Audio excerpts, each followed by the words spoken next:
சீமானே இந்த இடத்தில் நிற்பதற்கு வாய்ப்பு இருக்கிறது. நான் நிற்கிறேன், என்னை கைது பண்ணிட்டான்னு வச்சுங்களேன், திமுக தோற்கிற நிலை இருக்கிறது, அதனால தான் என்னை கைது செய்து விட்டார்கள் அப்படின்னு கிளைம் பண்ணுறேன். பெரியாரை எதிர்த்துட்டு பெரியார் மண்ணில் நின்று வெற்றி பெற்ற முடியுமா சார் அவர்? இப்போ பெரியாரை பற்றி அந்த திராவிட கட்சிகள் சொல்லி ஓட்டு வாங்கட்டுன்னு சவால் விடுறாருல, இதே மாதிரி போட்டியிடுற இடத்துல பேசணும், பெரியார் பற்றி பேசட்டுமே. நாம் தமிழர் போட்டியிட்டாங்க அப்படின்னா அதிமுக ஆதரவு கேட்பாங்களா? அதாவது பாஜகவும் கேட்பாரு, பாஜகவுக்கும் நாம் தமிழருக்கு பெரிய வேறுபாடு இல்லை. தமிழிசை சொன்னாங்கல்ல, எங்களோட தீம் பார்ட்னர். அறிவாளிக்கும் அறிவிலிக்கும் நூல் வித்தியாசம்தான். அறிவாளி சில விஷயத்த புரிந்து கொண்டு அடக்கமாக இருப்பான். அறிவிலி இல்லை, எல்லாம் நான் புரிந்து கொண்டேன். பெரியார் கிட்ட போய் நிற்கவே முடியாது. இவங்கெல்லாம் சீப் பப்ளிசிட்டிக்காகவே பேசிக்கொண்டிருக்க ஒரு நபராக தான் சீமான் பார்க்கப்படுகிறார். சார், அதிமுக பிரதான எதிர்கட்சியான அதிமுக விக்கிரவாண்டி எடுத்து இந்த தேர்தலை புறக்கணிச்சிருக்காங்க. ஆளுங்கட்சி பற்றி என்ன வேணா நீங்க பட்டியல் போட முடியும், அது தேர்தல் நேரத்தில் போட்டா எடுபடும். இது நல்ல சான்ஸ். அதிமுக கோட்டை விட்டுச்சு, பாஜகவும் கோட்டை விட்டுச்சு. அராஜகம் செய்தால், அட்டுழியம் செய்தால், ஊழல் செய்தால் எந்த இடத்துல நின்று நீங்க சந்திக்கணும் தேர்தல் களம். திமுகவை நீங்க எதிர்த்துக்க வேண்டிய என்னென்ன காரணம் பட்டியல் போடுங்க, எப்படி வரா போவோம்.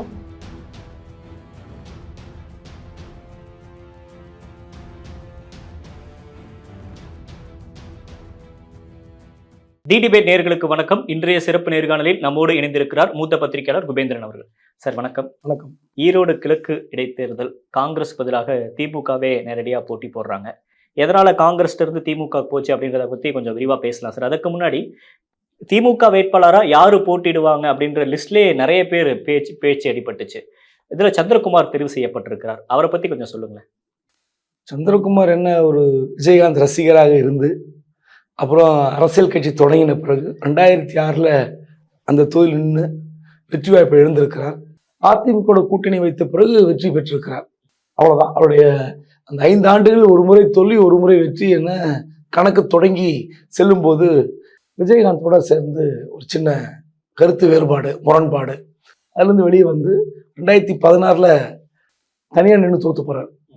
அதன் பிறகு கட்சியில் சேர்ந்தார், திமுகவில் சேர்ந்து தன்னை நிலைநிறுத்தி கொண்டார். ஒரு வகையில் அந்த தொகுதியில் ஓரளவு பரிச்சயமான ஒரு நபர் அந்த ஈரோடு கிழக்கில். ரெண்டாவது விஜயகாந்த் ரசிகர் மன்றம், மாவட்ட ரசிகர் மன்றம், அப்புறம் எம்எல்ஏ ஆகி அந்த கட்சியினுடைய கொறடாவாகலாம் வந்தது. நல்ல பேச்சாளரும் கூட.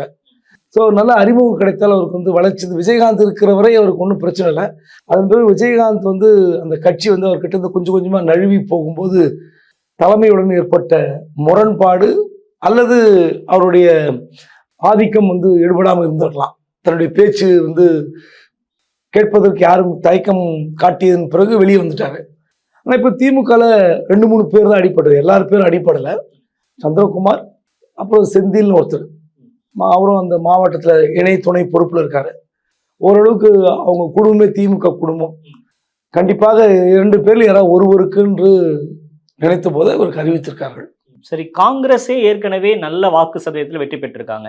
2021 44%, 2023 பை எலெக்ஷன்ல 60%. அப்படி இருக்கிறப்ப திமுகவை நேரடியாக களமிறங்க வேண்டிய அவசியம் என்ன? மீண்டும் ஒரு 10 மாதம் தானே, சரி காங்கிரஸுக்கே கொடுத்துருக்கலாம். அல்லது எனக்கு தெரிந்து ஏற்கனவே விடுதலை சிறுத்தை திமுக கூட்டணியில் கொஞ்சம் முரண்பட்டு இருந்து நமக்கு தெரியும். இப்ப சிபிஎம் இப்ப அடுத்தட்டானா மார்க்சிஸ்ட் கம்யூனிஸ்ட் கட்சி இறங்கி கொஞ்சம் முரண்பட்டு இருக்கிறது. மூன்றாவது காங்கிரசும் முரண்பட ஒரு வாய்ப்பு இருக்கிறது. ஏனென்றால் அந்த கட்சிக்கு கொடுத்திருந்தால் பிரச்சனை இல்லை. இவங்க காங்கிரஸே மனமும் கொடுத்தார்களா அல்லது திமுக மிரட்டி வாங்கியதா அதெல்லாம் அப்புறம். ஆனா என்ன நினைப்பாங்கன்னா, காங்கிரஸ் திமுகவுக்கு என்ன பிரச்சனை, ஏன் அந்த தொகுதியை காங்கிரஸுக்கு விட்டு தருவதில் என்ன தயக்கம், காங்கிரஸ் நிறுத்தியிருக்கலாம். அதாவது ஈவி கேஸ் இளங்கோன் குடும்பத்திலா அல்லது வேறு யாராவது ஒருத்தரா, அது நமக்கு தேவையில்லை. ஏன் கேட்டு வாங்கினாங்க? அதாவது என்னன்னா, காங்கிரஸ் கட்சி வேட்பாளர் நிறுத்தினால் நிறுத்துவதோடு சரி, வேலை பார்க்கணும், செலவு செய்யணும், இது எல்லாமே திமுக. வேற வழி இல்லை. இன்னைக்கு இருக்கிற அரசியல் சூழல் கூட்டணி கட்சிக்கு வேலை பார்க்க வேண்டிய கட்டாயம் ஆளுங்கட்சிக்கு இருக்கிறது. அது விசிகாவாக இருந்தாலும் சரி, மார்க்சிஸ்ட் இருந்தாலும் சரி, இந்திய கம்யூனிஸ்டாக இருந்தாலும் சரி, காங்கிரஸாக இருந்தாலும் சரி, வேறு வழியே இல்லை. நீங்க இப்போ பொது தேர்தல் வச்சுங்களேன், 2026 பொது தேர்தல் அப்ப மட்டும் நீங்க சீட்டு ஒதுங்கிடுறீங்களா? பொருட்செலவு மட்டுமில்லாமல் இதர செலவுகளையும் படை பலத்தையும் தேர்தல் வியூகத்தையும் நீங்க தான் வகுக்க வேண்டியிருக்கும். ஏனென்றால் ஒருவேளை கூட குறைய போயிருச்சு ஆட்சி அமைவதற்கு, ஒரு 5 சீட்டு 10 சீட்டு குறைய யார் வருவா? கூட்டணி கட்சிகள் தாங்கி பிடிக்கணும். தாங்கி பிடிக்கும், வேற வழி இல்லைல்ல. அந்த மாதிரியான காலகட்டத்தில் இருக்கிற நிலைமை தான் இப்போது இருக்கிறது. அதனால காங்கிரஸ் கொடுத்துருக்கலாம், கொடுக்க வேண்டாம்னு சொல்ல. பட் காங்கிரஸே வந்து அங்க ஏதோ வேற ஏதோ பஞ்சாயத்து ஓடி இருக்கும். ஈவிகேஸ் குடும்பத்துக்கே வேணான்ற யாருக்கு கொடுப்பது? ஈவிகேஸ் பையன் முரண்டு பிடிப்பார். அப்புறம் அங்க இருக்கிற பழைய காங்கிரஸ்காரர்கள் எங்களுக்கு கொடுக்கூடாதுன்னு கேட்பாங்க. சரி, அவங்களுக்கு நின்னா யார் செலவு செய்வது? நிறைய சிக்கல் இருக்கும். ஸோ காங்கிரஸே தடுமாறி கொண்டிருக்கும் பொழுது கட்சியுடைய அகில இந்திய தலைமை சொல்லியிருப்பாங்க, திமுக கேட்டாங்களா? ஆமாங்க, எப்பவே கேட்கறாங்க, கொடுத்துருங்கன்னு இருப்பாங்க. இதுதான் பிரச்சனை. அதை சரி கட்டுறதுக்கு வேற ஏதாச்சும் 2026ல பிளான் வச்சிருப்பாங்க. கண்டிப்பாக 2026ல கூட்டணி வந்து காங்கிரஸ் இருக்கிற பட்சத்தில் நிச்சயமாக வேற ஒரு சீட் கொடுப்பாங்க. ஏன்னா அந்த தொகுதி வந்து திமுக ஆயிடும். இப்போ இந்த 10 மாதங்களில் இப்போ வந்து யாருனாலும் செலவு பண்ணோம். எந்த கட்சி ஆளுங்கட்சி சார்பாக கூட்டணி கட்சியோ எந்த கட்சியினாலும் கண்டிப்பாக செலவு செய்யணும். செலவு செய்யாமல் இருக்க முடியாது. ஸோ வேற வழியே இல்லை.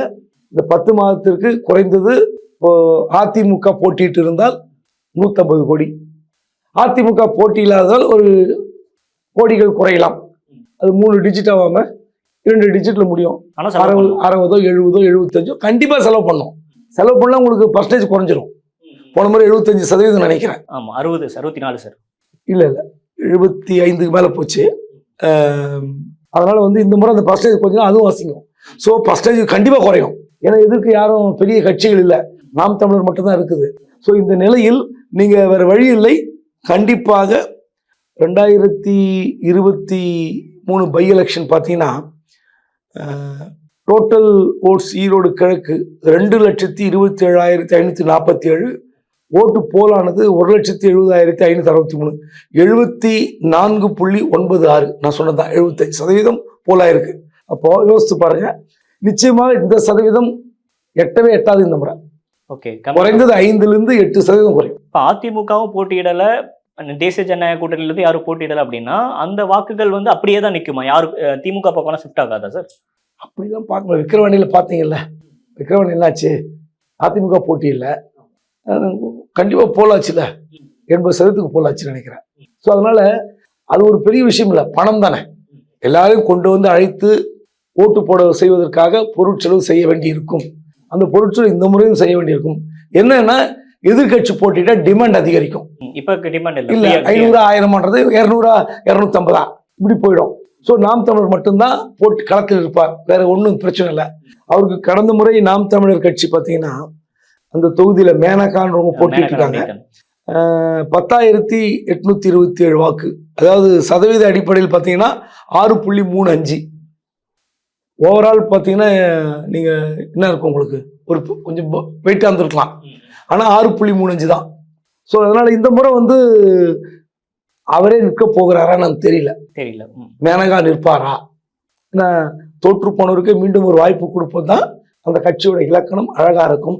ஆனால் எனக்கு கிடைக்கிற தகவல் மேபி தி டிபேட் சேனல் ஸ்கூப்பா கூட இருக்கலாம், சீமானே இந்த இடத்தில் நிற்பதற்கு வாய்ப்பு இருக்கிறது. இப்ப அதிமுக நிக்கல, பாஜக நிக்கல, ஒருவேளை நாம் தமிழரும் நிக்கல அப்படின்னா அது திமுக மீதான பயமா, இல்ல திமுகக்கு ஏதேனும் ஒரு சங்கடத்தை ஏற்படுத்துறதுக்காக இப்படி எல்லாரும் பொறுக்கடிக்கிறாங்களா? திமுக என்னங்க சங்கடம்? ரொம்ப கேக் வாக்குங்க. இந்த 10 மாதத்துல என்ன நடந்துட போகுது? இடைத்தேர்தல் என்றாலே ஆளுங்கட்சிக்கு வெற்றி. அப்புறம் அதிமுக போட்டியில் பாஜக போட்டியில்னா என்ன அர்த்தம்? ஒன்றும் கிடையாது. இல்லை சார், இப்போ பணம் பலம் செலவு பண்ணுறாங்க, அதிகார பலம் இருக்குது, இதனால தான் வந்து திமுகவை எதிர்த்து நாங்கள் எல்லாம் போட்டியிடலை அப்படின்னு சொல்கிறதையும் மக்கள் கவனிப்பாங்க இல்லையா? அதாவது ஆளுங்கட்சி எதிர்த்து போட்டியிடாமல் இருப்பதற்கு சொல்கிற காரணங்கள் இது. நான் என்ன கேட்குறேன், இப்போ நாம் தமிழர் கட்சி மட்டும் எப்படி போட்டியிடுது? அது ஏன்னா அவருக்கு இப்போ கிட்டத்தட்ட ஒரு 70க்கும் மேற்பட்ட வழக்குகள் அவர் மீது பாய்ந்திருக்கிறது, இந்த பெரியாரை பற்றி பேசியதற்காக. ஸோ அவர் கைது பண்ணுவதற்கு அதிக வாய்ப்பு இருக்கிறது. ஏன்னா மதுரை கோர்ட்டு ஒரு டைரக்ஷன் கொடுத்துருக்கு மதுரை போலீஸுக்கு. இந்த மாதிரி தமிழ்நாடு முழுவதும் அவர் பேசிய பேச்சுக்காக ஒரு அன்ரெஸ்ட் நிலவுகிறது, அவர் மீது நடவடிக்கை எடுங்கன்னு சொன்ன பிறகு கண்டிப்பாக ஏதோ ஒரு ஆர்டர் வந்தால் 20ஆம் தேதிக்கு மேல அவர் கைது செய்யப்படுகிற சூழல் வந்தால் என்ன கேட்டால் கைது பண்ணக்கூடாது, அப்படியே விட்டுடணும். இந்த 60 வழக்குகளும் 60 கோர்ட்ல வழக்கா தாக்கல் செய்து வழக்கு விசாரணைக்கு அவர் போயிட்டே இருக்கணும். அவர் கைது பண்ணவே கூடாது. 60 வழக்குன்னா எத்தனை தடவை சார் போயிட்டே இருக்கணுமே சார் கோர்ட்டுக்கு? அதுதான் நல்லது. கைது பண்ணா அந்த பரவாயில்ல, என்னை கைது செய்து விட்டார்கள். இப்போ கூட எதுக்கு 7 லட்சம் நிற்பாரு நான் சொல்ல வரேன்னா, இப்போ வந்து கைதுக்கு என்னை வந்து நான் நிற்கிறேன், என்னை கைது பண்ணிட்டான்னு வச்சுங்களேன், நான் வந்து கிட்டத்தட்ட இந்த முறை 8.22 அல்ல, திமுக தோற்கிற நிலை இருக்கிறது, அதனால தான் என்னை கைது செய்து விட்டார்கள் அப்படின்னு கிளைம் பண்ணுவார். அதுக்கு தான் அவர் நிற்பதற்காக பேச்சுவார்த்தை நடத்தி கொண்டிருப்பதாக எனக்கு ஒரு தகவல். ஓகே, நாம் தமிழர் போட்டியிடுவாங்க, அது சீமானே களமிறங்குவார்ன்றது காரணம் நியூஸ். ஆமா, என்னன்னா அவர் போய் நின்றுட்டு என்ன வந்து கைது பண்ணாங்கன்னா பாருங்க கைது பண்ணிட்டாங்க, திமுக பயப்படுது அப்படின்னு சொல்வதற்காகவே அவர் நிற்பார் என்று நான் எதிர்பார்க்கிறேன். அப்படிதான் தகவல் வந்து கொண்டிருக்கு. பெரியாரை எதிர்த்துட்டு பெரியார் மண்ணில் நின்று வெற்றி பெற்ற முடியுமா சார் அவர்? அங்க அது பெரிய வாய்ப்பே இல்லை. அந்த எங்குமே கிடையாதுங்க. ஈரோடு மட்டுமல்ல, அவர் வேலூரா இருக்கட்டும், தூத்துக்குடியா இருக்கட்டும், இந்த பெரியாரை பத்தி பேசி சொல்றாருல பேட்டியில, நான் வந்து பெரியாரை தடை செய்யப்பட்ட இயக்கத்தின் தலைவரை பெயரை சொல்லிதான் ஓட்டு கேட்கிறேன் அப்படின்னு சொல்றாருல. இப்போ பெரியாரை பற்றி இந்த திராவிட கட்சிகள் சொல்லி ஓட்டு வாங்கட்டும்னு சவால் விடுறாருல. இதே மாதிரி போட்டியிடுற இடத்துல பேசணும், பெரியார் பத்தி பேசட்டும். பெரியார் பத்தி, வாழ்க்கை பற்றி, பெரியார் அவர் பெரியார் ஒன்றும் திரைமறைவில் திரைக்கு யாருக்கும் தெரியாமல்லாம் மணியம்மை கல்யாணம் பண்ணலையே. அதனாலதான் கட்சி பிளவுபட்டது. தன்னுடைய சொத்துக்கும் கட்சிக்கும் வந்து என் பேச்சை கேட்கிற வாரிசு இருக்க வேண்டும் சொல்லிதான் கல்யாணம் பண்ணிக்கிட்டாரு. அதனால அண்ணா பொருந்தா திருமணம் சொல்லி வெளியே போனாரு. அப்படின்னா யாருக்குமே தெரியாம வந்து திருமணம் செய்து கொண்டாரா? பெரியார் கிடையாது. போய் சொல்லட்டும், ஈரோடுல நியாயம் கேட்கட்டும். பெரியார் வந்து தமிழ்நாட்டை ஏமாற்றி விட்டார், அவரை தாங்கி கொண்டு 2 கட்சிகளுக்கு நீங்க வந்து இனிமேல் வாக்களிக்க கூடாது, குறிப்பாக இந்த இடைத்தேர்தல் திமுக ஓட்டு போடாதுன்னு சொல்லட்டுமே. அந்த 8.22 வருமா பார்ப்போம். வராது, அதோட கம்மியா தான் வரும்ன்றீங்க. பெரியார் முழுக்க பெரியார் சொல்லணும். முழுக்க பெரியாரை சொல்லி அவர் பிரச்சாரம் செய்யட்டும். வேற யாரும் இப்ப அதான் பண்ணிட்டு இருக்காரு. ஆமா, வேற எதுவும் நான் என்ன கேட்கிறேன், ஒரு அரசியல் கட்சி நடத்தி கொண்டிருக்க எந்த வருஷம் 2025 பெரியாருக்கும் இப்ப நீங்க பேசுற அந்த பேச்சுக்கு என்ன சம்பந்தம்? 73ல பெரியார் மறைஞ்சாரு. இறந்து போன தலைவர், ஆனால் அவர் கொள்கை இறக்கவில்லை. இறந்து போன தலைவர், அவர் போட்ட விதை விருட்சமாக மலர்ந்திருக்கிறது. இறந்து போன தலைவர், அவர் பேசின பேச்சு இன்றும் எதிரொலிக்குது. அப்போ யோசித்து பாருங்க, தமிழ்நாட்டில் இருக்கிற பல கோடி தமிழர்கள் முட்டாள், பல கோடி படித்த அறிஞர்கள் முட்டாள், இவர் மட்டும்தான் புத்தாலி, இவர் மட்டும்தான் அறிஞர். அவர் வந்து பெரியாரை பத்தி 42 வயசு 45 வயசு வரைக்கும் என்ன பேசினாரு சொல்லுங்க. 2023 கூட பெரியார் நினைவுக்கு போஸ்ட் ஓட்டியிருக்காங்க நாம் தமிழர். எதுக்கு ஓட்டினீங்க? இப்ப எதுக்கு பேசுற? இந்த ஒரு வருஷத்துல என்ன மாற்றம் வந்துச்சு உங்களுக்கு? ஒரு கவனத்தை ஈர்க்கிறதுக்காக தான் இப்ப பெரியார் சப்ஜெக்டை கையில் எடுத்திருக்காரா? முழுக்க விரக்தி, மனது பேதலித்த நிலை. அதிமுக பிரதான எதிர்க்கட்சியான அதிமுக விக்கிரவாண்டி எடுத்து இந்த தேர்தலை புறக்கணிச்சிருக்காங்க. தேர்தல் நெருங்குற நேரத்துல வலிமையா இருக்கணும், ஆக்டிவா இருக்கணும் அப்படின்னு ஒரு சில சமயத்துல பேசுறாங்க. ஆனா அப்படி இருந்தாலும் ஈரோடு மாதிரியான ஒரு பெரிய கிரவுண்ட்ல, அவங்களுக்கு சாதகமான ஒரு பிளே கிரவுண்ட்ல அவங்க களமிறங்காதது சாதகமா பாதகமா சார்? 2 விஷயமா பார்க்கலாம். இப்போ திமுகவை எதிர்த்து நீங்க வந்து இடைத்தேர்தலில் பிரச்சாரம் பண்ணோம். கிட்டத்தட்ட இன்னும் ஒரு 14 மாதங்கள் தான் இருக்கு பொது தேர்தலுக்கு. அப்படி இருக்கிற சூழலில் நீங்க திமுகவுக்கு ஒரு பெரிய அதிருப்தி இருக்கிறது, ஊழல் இருக்கிறது, நிர்வாக சீர்கேடு இருக்கிறது, அமைச்சர்கள் வந்து செயல்பாடுகள் சரியில்லை, எத்தனை காலம் ஏமாற்றுவாருன்னு பாடுறாங்க. இதெல்லாம் வைத்துக்கொண்டு நீங்க பிரச்சாரம் செய்தால் குறைந்தபட்சம் நீங்க எதிர்கட்சியாக தோல்வி அடையலாம். ஆனா டெபாசிட் வாங்கணும். டெபாசிட் வாங்குறது மட்டுமல்ல, திமுகவை தேர்தல் களத்தில் பீதி அடைய செய்ய வேண்டும். இதெல்லாம் நடக்குமா? நடக்காது.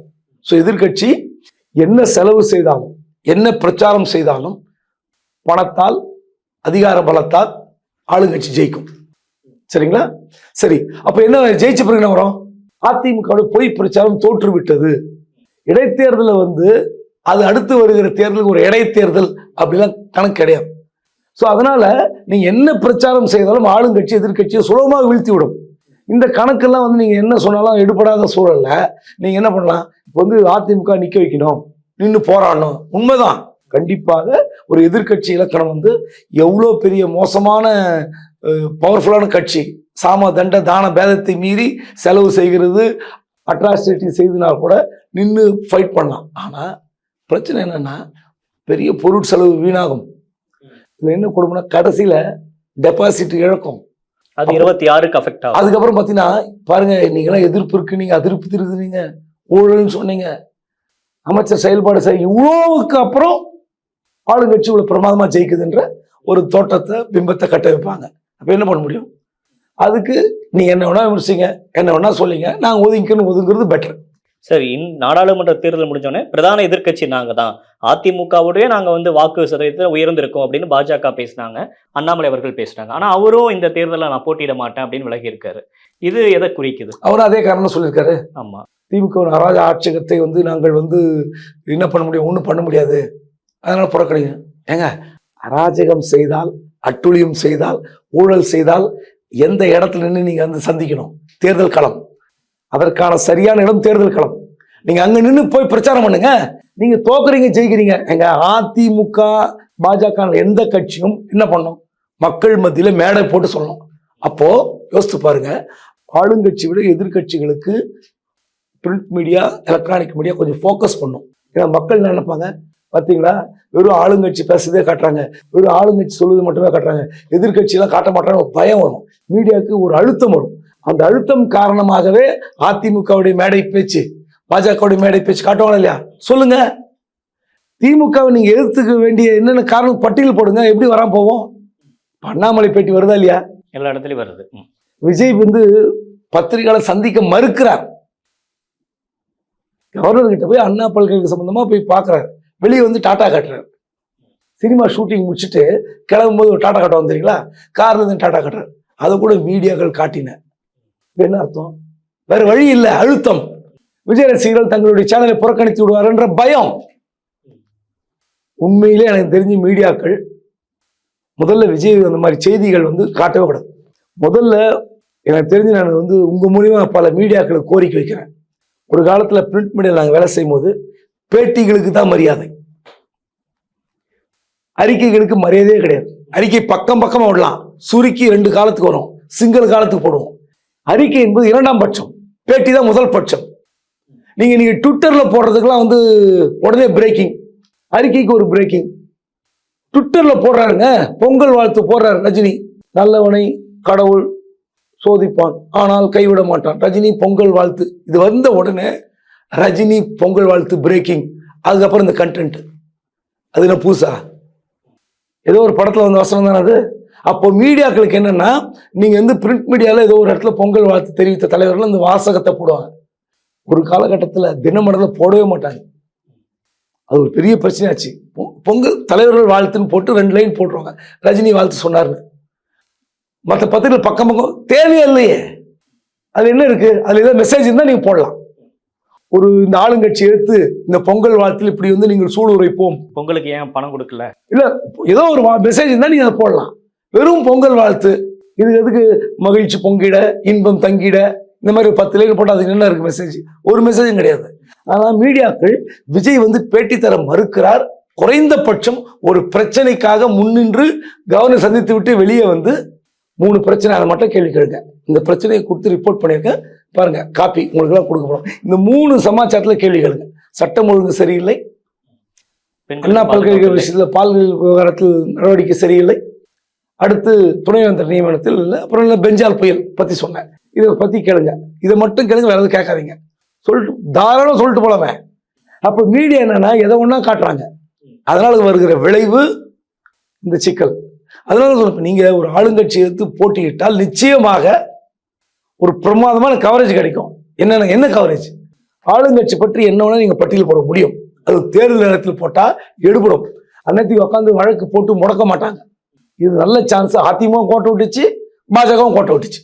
சட்டமன்றம் முடிஞ்ச உடனே சட்டமன்றத்தில் நீட்டை பற்றி பேசுறது பெரிய விவாதத்துக்கு உரியதாச்சு. அதுக்கப்புறம் சட்ட ஒழுங்கு, அண்ணா யூனிவர்சிட்டி, யார் அந்த சார், இந்த விவகாரம் எல்லாமே பாஜக, அதிமுக, நாம் தமிழர் 3 பேரும் ஒன்னா அந்த பிரச்சனையை பெருசாக்குனாங்க. அந்த ஒரு மொமெண்டமா ஈரோடு கிழக்குல கொண்டு போய் தேர்தலை சந்திச்சிருக்கணும்னு நினைக்கிறீங்களா நீங்க? நிச்சயமா. நாம் தமிழர் அவர் தனியாக நிற்க போறார், கூட்டணி இல்லை. பாஜக அதிமுக கூட்டணி இல்லை. ஆனால் நீங்க யோசித்து பாருங்க, இப்ப நாம் தமிழருடைய பேட்டி, அவர் அறிக்கை, அல்லது எங்க பொதுக்கூட்டம் வச்சா கவரேஜ் கிடைக்காம இருக்கா? கிடைக்குது. அதை விட அதிமுகவுக்கும் பாஜகவும் கூடுதல் கவனம் கிடைக்குது. ஏன்னா மத்திய ஆட்சியில் இருக்குது பாஜக, கண்டிப்பாக ஒரு அழுத்தம் இருக்கும். 2வது எதிர்கட்சி அதிமுக நிச்சயமாக நன்றாக இந்த திமுகவை எதிர்ப்பதற்கு பயன்படுத்தக்கூடிய களத்தை தவற விட்டு விட்டார்கள். இதுல முக்கியமா கவனிக்கக்கூடியது, ஒருவேளை நாம் தமிழர் போட்டியிட்டாங்க அப்படின்னா அதிமுக ஆதரவு கேட்பாங்களா, அதிமுக ஆதரவு கொடுப்பாங்களா சார்? எப்படி முடியும்? இல்ல விக்கிரவாண்டியில அவர் கேட்டாரு, கேட்டாரு, இப்பவும் கேட்பாரு, கேட்காம இருக்க மாட்டாரு. அதாவது பாஜகவும் கேட்பாரு. பாஜகவுக்கும் நாம் தமிழருக்கும் பெரிய வேறுபாடு இல்லை. தமிழிசை சொன்னாங்கல்ல, டீம் பார்ட்னர், எங்களோட தீம் பார்ட்னர். புது புது வார்த்தையை கண்டுபிடிக்காங்க பாருங்க அரசியல்ல. தீம் பார்ட்னர் எதுக்கு? பேசாம சேர்ந்துருங்களேன், கூட்டணி வச்சுங்களேன், என்ன இருக்கு? ஆதரிச்சு போக வேண்டியதானே.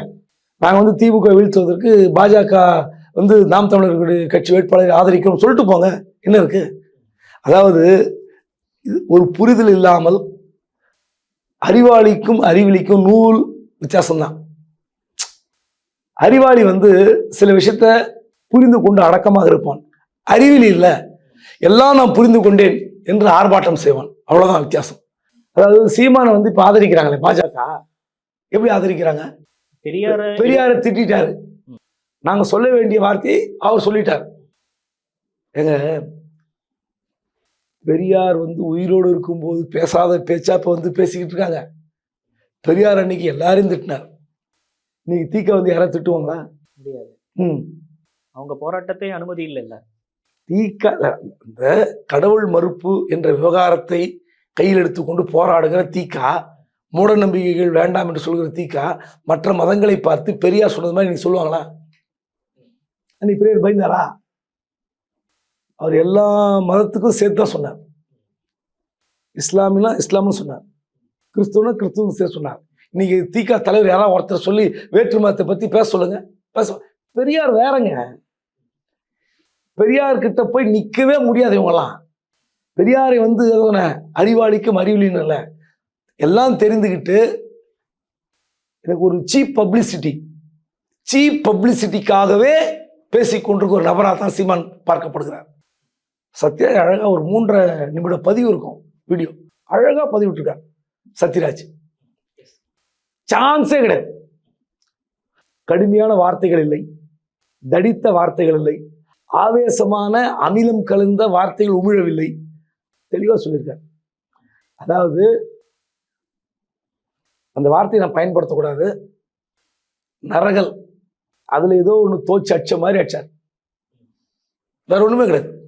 இந்த பரிதாபம் என்ற வார்த்தையை அப்படிதான் பார்க்கணும். அவர் பரிதாபப்பட்ட மாதிரி இந்த வார்த்தையை பயன்படுத்தியிருப்பார் சத்யராஜ். பிரமாதமான வார்த்தைகள், தேர்ந்தெடுக்கப்பட்ட வார்த்தைகள். அதுதான் சீமான். அப்படி இருக்கும்போது இவங்க தீம் பார்ட்னர் ஆதரிங்க.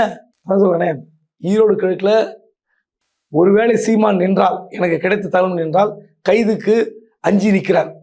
என்ன கைது பண்ண முடியாது, எலெக்ஷன் முடியும், கவுண்டிங் வரைக்கும். ஏன்னா எது இடையில ஏதாவது ஒன்று நடக்கலாம். எதுவாக இருந்தாலும் ஆளுங்கட்சிக்கு வெற்றி கிடைக்கும், வாக்கு சதவீதம் குறையும், பொருட்செலவு குறையும். மற்றபடி ஈரோடு கிழக்குல பேசுவதற்கு சிறப்பான அம்சம் இருக்கானா இல்லை. நிறைய விஷயங்கள் பயந்துக்கிட்டீங்க, நேரம் கொடுத்தமைக்கு நன்றி. நன்றி.